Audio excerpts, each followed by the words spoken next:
All right, we have time for one more question. Who? I don't know. I can't see, so. Sure. Yep. Come on. Come on. Hop up. Okay. I can't. Congratulations. And now we Oh, know. hello, here we go.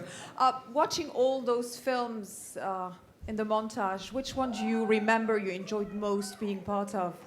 I don't know. It's pick your children. I have no idea. It's one of those things where some of them ended up being really good films and were really difficult experiences, and some of them were really great experiences and ended up not being the same kind of film, and some of them were a little of both. So I can't really.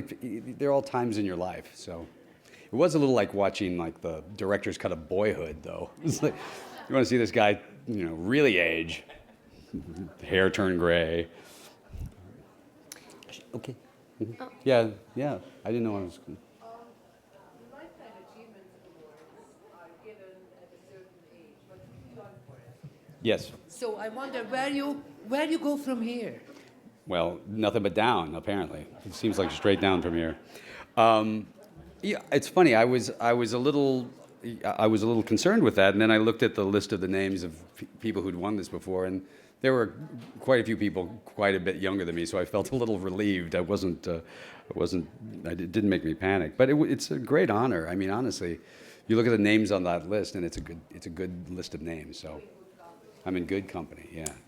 Hi, in the front, right here. Where? In the very, very front, center. Oh, Hi. well, hi. Congratulations. Thank you. I just wanted to know, what did you think of Tina and Amy's jokes about all the achievements your wife has achieved and you're the one getting the award? I didn't even think that was a joke.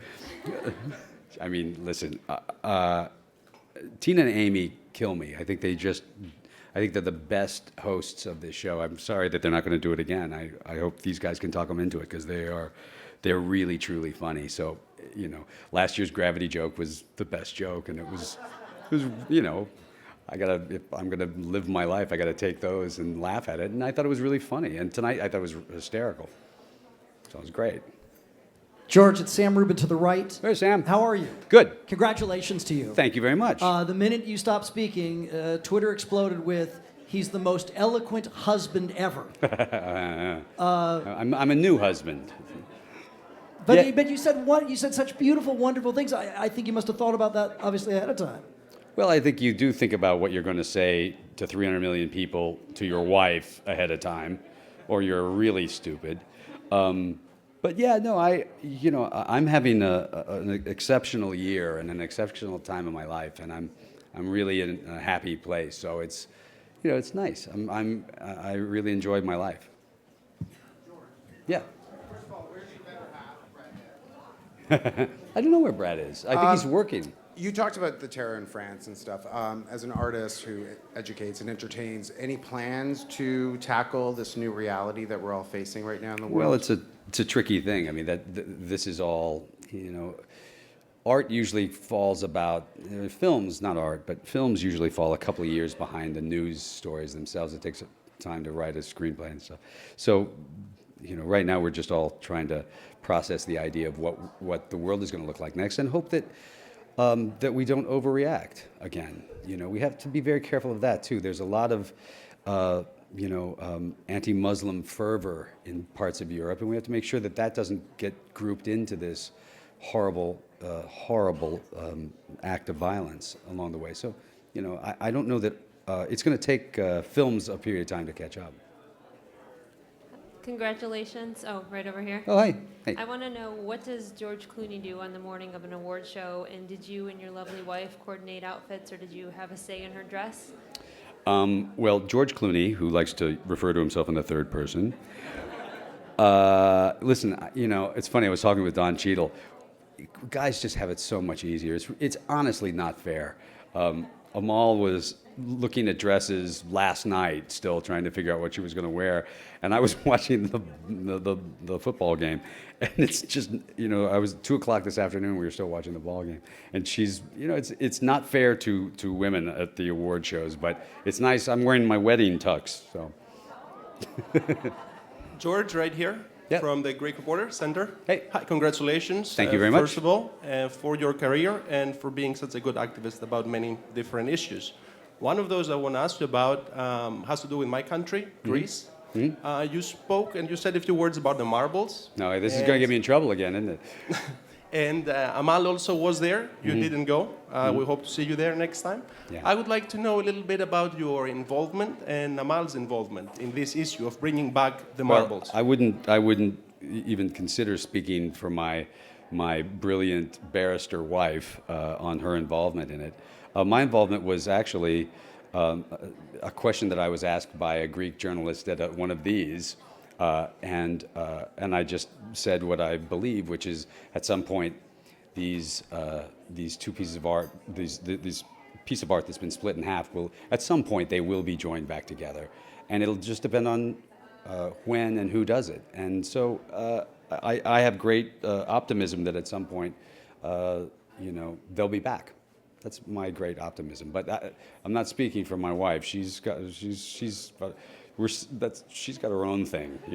She's a lawyer. Mr. Clooney, up front center here. In the wake of the whole Charlie Hebdo situation, are you planning any kind of benefit concerts for freedom? Or Harvey Weinstein wrote a note to the trades this morning about he did? forming a foundation for those that suffered in the tragedy. I would imagine that there will be a lot of worldwide outpouring for that. I'm not quite sure. I haven't thought about it yet. The ones we've done were so overwhelmingly impossible. The Haiti telethon, the tsunami. Those were such overwhelmingly poor people in desperate situations. But who knows? I don't. Maybe there'll be some event.